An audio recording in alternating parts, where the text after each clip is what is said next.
Lola et pour cette chronique culturelle, nous allons vous faire découvrir les coulisses de ce festival du cinéma espagnol. Je suis encore...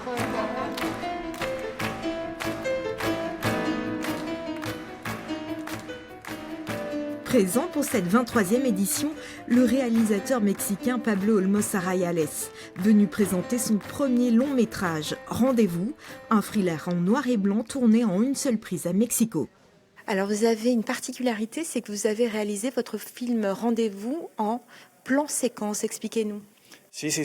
Oui, en une seule prise pendant 85 minutes. On s'est préparé pendant 4 semaines. Pour la première semaine, le directeur de la photographie et moi, on a choisi des plans et le reste du temps, les acteurs ont appris leur dialogue et leur chorégraphie. C'est-à-dire, à la moindre erreur, il aurait fallu une seule erreur pour tout recommencer. Oui, nous avons été très attentifs. Nous savions qu'à la moindre erreur, il n'y aurait pas de film. Du coup, on a parlé avec l'équipe et je leur ai dit qu'on avait une opportunité unique. Et même si ça allait être très difficile, on l'a fait. Et vous pouvez voir justement un extrait du film de Pablo Olmos Arrayales, Rendez-vous, le réalisateur que nous retrouvons ici en présence de son traducteur, Michel Rizzo. Bonjour. Alors expliquez-moi, comment ça se passe pour traduire un film? Ça prend combien de temps? Pour un film comme celui-ci, on peut compter une cinquantaine d'heures de traduction. Ça représente 50 heures de traduction.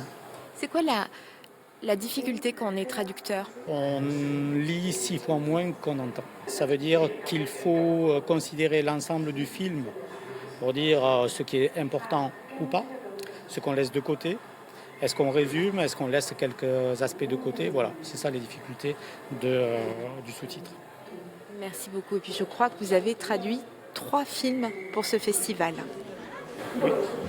17 films de 8 pays sont en compétition. Au fil des éditions, certains sont devenus des inconditionnels de l'événement.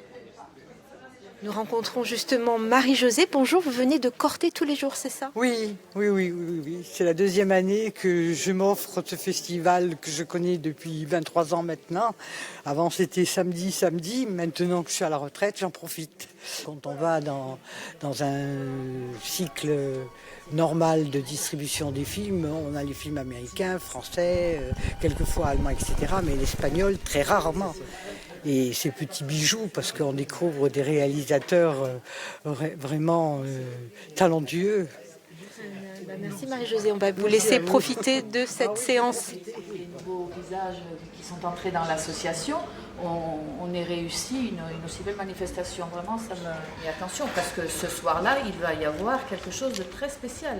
Nous allons la jouer. Vous pouvez voir que les membres de l'association Latinita sont en train de préparer la remise des prix qui aura lieu maintenant dans quelques heures. Marie-Claire Lucena, bonsoir. Cette année, ça a été quoi la couleur de ce festival, les thèmes abordés par les cinéastes? Expliquez-nous. C'est un voyage. Nous avons invité les spectateurs à un voyage dans le temps parce que nous avons pas mal de fresques historiques. Un autre voyage dans l'espace, bien sûr, puisque nous traversons une dizaine de pays, de l'Espagne à l'Amérique latine. Et nous faisons aussi une inspection dans le monde intérieur des personnages qui sont en but à des problèmes amoureux, d'autres qui sont victimes de rejet social. Donc nous sommes un peu les voyeurs de ces personnages-là. Marie-Claire Lucena, merci. Puis on va vous laisser vous préparer avec les membres de l'association pour cette remise des prix donc, qui aura lieu maintenant dans quelques heures. Le Festival du cinéma espagnol se terminera demain. Et puis à noter ce soir à 21h, le dernier, Pedro Almodóvar, Douleur et gloire.